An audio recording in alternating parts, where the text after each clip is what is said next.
Hi everyone and welcome back. In today's video, I'll show you how to set your favorite search engine on your iPhone step by step.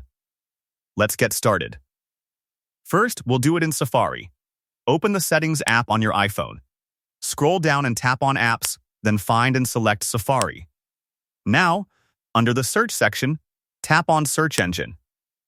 Here, you'll see a list of available search engines. Simply choose the one you prefer. Once you've selected it, open Safari. Tap on the search bar, type anything, and you'll see results coming from your selected search engine. Now let's move to Google Chrome.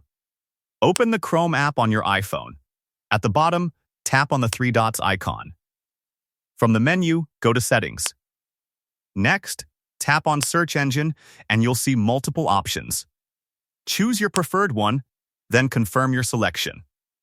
That's it. Your search engine will update instantly, and all your searches will now use the one you selected. Thanks for watching.